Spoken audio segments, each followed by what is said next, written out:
Hello friends, तो बहुत सारा स्वागत है मेरे आज के ब्लॉग में। क्योंकि बहुत दिनों बाद मिल रहे हैं इसलिए मैं जरूर पूछना चाहूंगा कि कैसे हैं आप लोग। अरे भैया,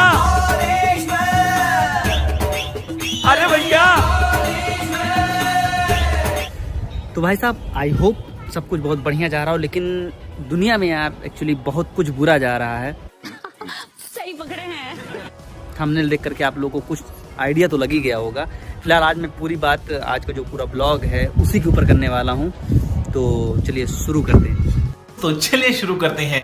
अब क्या है कि जो अग्निपथ स्कीम है उसके बारे में मोस्टली लोग, मतलब आप लोगों में से काफी लोग तो जानते ही होंगे कि क्या है क्या नहीं है। ये तो लेटेस्ट न्यूज है। हम मालूम है, तेरे बाप को मत सिखा। लेकिन इसका जो मेन पार्ट है उसका मजा आपको तब मिलेगा जब आप इस वीडियो को लास्ट तक देखेंगे। नहीं, अरे नहीं भाई। फिलहाल अग्निपथ स्कीम के बारे में थोड़ी सी बात कर लेते हैं। आखिरकार ऐसा क्या है जिसकी वजह से इतना इसके ऊपर बवाल मचा हुआ है। ओके। अब जो लोग इस वीडियो को देख रहे हैं गौर से सुनिए। जहां तक मैं जानता हूं, आप में से आधे से ज्यादा लोगों को इस बारे में पक्का मालूम होगा कि अग्निपथ स्कीम में क्या क्या है। फिर भी एक बार के लिए मैं थोड़ा सा ब्रीफ कर देता हूं ताकि इस पूरे ब्लॉग को समझने में थोड़ा सा आसानी हो जाए। दिखाना। तो गुरु ऐसा है, पहली बात तो यह है कि 19 से 23 साल की एज ग्रुप वाले लड़कों के लिए है। अच्छा, हमको ये बात तो पक्की है ना।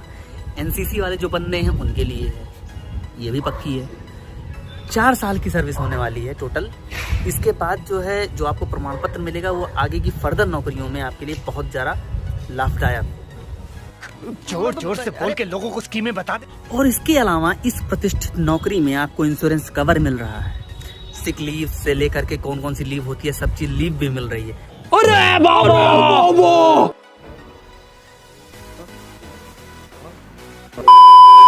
भाई यार, इसके बाद भी मुझे ये नहीं समझ में आ रहा है कि आखिर इन चमन चूतियों को ये स्कीम इतनी बुरी क्यों लग रही है। आखिरकार क्यों लग रही है भाई? आप लोगों को कोई आइडिया है क्या? और अगर आइडिया है तो भाई साहब नीचे कमेंट बॉक्स में रंग दो। आप कुछ भी बोलो, ये नहीं सुनने वाला।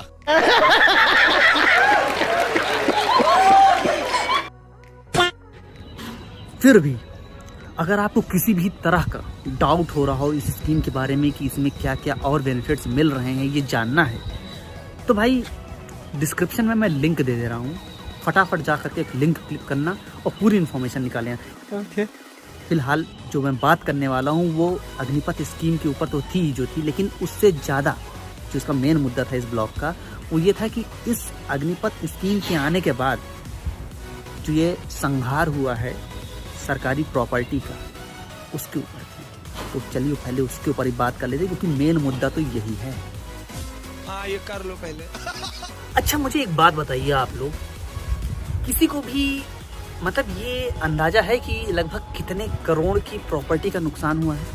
नहीं, मैं नहीं बताऊंगा।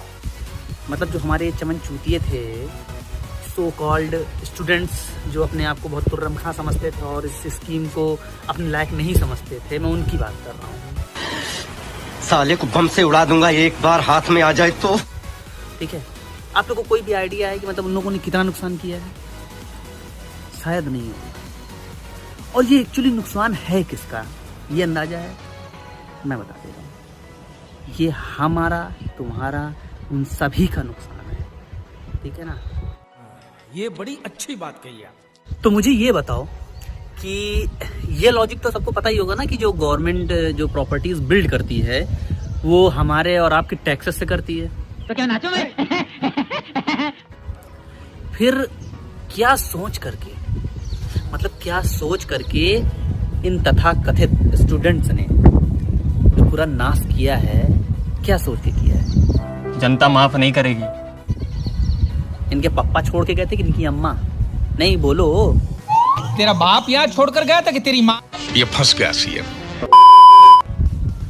चलो माना मैंने भाई कि स्कीम आई और नहीं पसंद आई। भाई जाहिर सी बात है, किसी को पसंद आएगी, किसी को नहीं पसंद आएगी। भाई किसी को आम पसंद होता है, किसी को इमली पसंद होती है, और किसी को लात खाना पसंद होता है, और किसी को सर पे टपली पसंद होती है। क्या बोला तूने? इट्स ओके यार, अपनी अपनी चॉइस है यार, नहीं समझ में आई, नहीं स्कीम अच्छी लगी, इट्स ओके। लेकिन भाई ये कहाँ का, ये मतलब ये हमको समझ में नहीं आ रहा भाई, आप मुझे बताओ ये कहाँ की मतलब गुंडागर्दी है कि तुम पूरी जो सरकारी प्रॉपर्टी थी उसी का नाश कर दिया। मतलब ये कौन सा लॉजिक है बे कि समझ में नहीं आ रहा तो तुम वोट डालोगे पूरा देश ही नाश कर दोगे। Control control. जितने का नुकसान किया गया है ना, न जाने कितने स्टूडेंट्स की जो पूरी घर की आर्थिक इनकम है और जो उनकी पूरी प्रॉपर्टी है, अगर वो बेच भी दी जाए ना भाई, तो भी इस नुकसान की भरपाई नहीं की जा सकती। यही नहीं, अभी और सुनिए। तुमको इतना भी समझ में नहीं आता कि जिस सर्विस में तुम जाने का सपना देख रहे थे, जिसके लिए इतनी जो तोड़फोड़ तुमने मचाई, वो लोग देश की और देश के लोगों की और देश के सम्मान की सुरक्षा करते हैं और तुम साले उन्हीं का नाश कर रहे हो। तुमको समझ में नहीं आता है? छोटी बच्ची हो क्या? और ये बताओ, सरकारी प्रॉपर्टी का तो नुकसान तुमने जो किया तो किया है, लोगों की साली पर्सनल प्रॉपर्टी का भी नुकसान कर दिया। अभी मैं कल ही यूट्यूब पे ही एक वीडियो ऐसे रैंडमली मेरे सामने आया, मैं देख रहा था। एक बंदा था, उसकी 15 लाख की जो गाड़ी थी वो तुम जैसे उपद्रवियों ने फूंक दी। मैं ये जानना चाहता हूँ भाई, सरकारी प्रॉपर्टी का नुकसान करके तुम्हारा पेट नहीं भरा था, जो लोगों की आम जिंदगी में भी घुस गए नाश करने के लिए। ये बाबूराव का स्टाइल है, तू ले। माना कि भाई तुम्हें अपनी प्लेट में आइसक्रीम नहीं पसंद है, तो इसका ये मतलब थोड़ी ना है बे कि तुम दूसरे की प्लेट में गोबर धर दोगे। ये कौन सा लॉजिक है बे? हैं? क्या बढ़िया था गुरु। बताओ, चला इतनी सरकारी ट्रेनें फूंक दी कि सारी ट्रेनें बंद हो गई। अब मुझे कोलकाता जाना था अपने चाचा की लड़की की शादी में, बताओ कैसे जाऊं बे? हैं? भारी मिस्टेक हो गया सर, एकदम ब्लंडर हो गया। ट्रेन में जाने की सोचोगे तो वो भी फूंक दोगे तुम?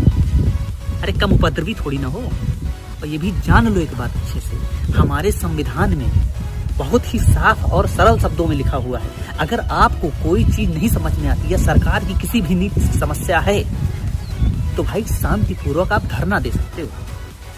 ये क्या है? ये नहीं कि जहां मन में आया वहीं मुंह उठा के चल दिए और फूंक दिए, कुछ भी उपद्रव मचा दिए।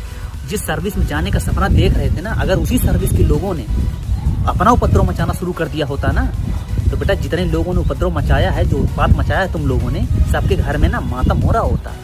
और क्या पता आस पड़ोस वाले तिरही की पूरी उड़ा रहे होते इस समय।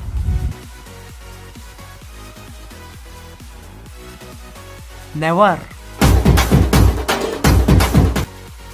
यूट्यूब पे टहलते टहलते मेरे सामने एक और पोस्ट आई थी और उस पोस्ट में ये पूछा गया था कि अग्निपथ स्कीम आप में से कितने लोगों को सही लगती है और कितने लोगों को गलत। 80 और 20 का रेशियो था।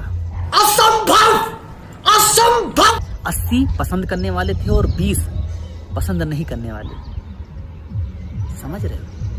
लेकिन जहां तक मैं समझता हूं, जो तुमने ये विनाश फैलाया है इसके पीछे ना, तुमको सही बताया, तुम यही नहीं, तुम किसी नौकरी के लायक नहीं।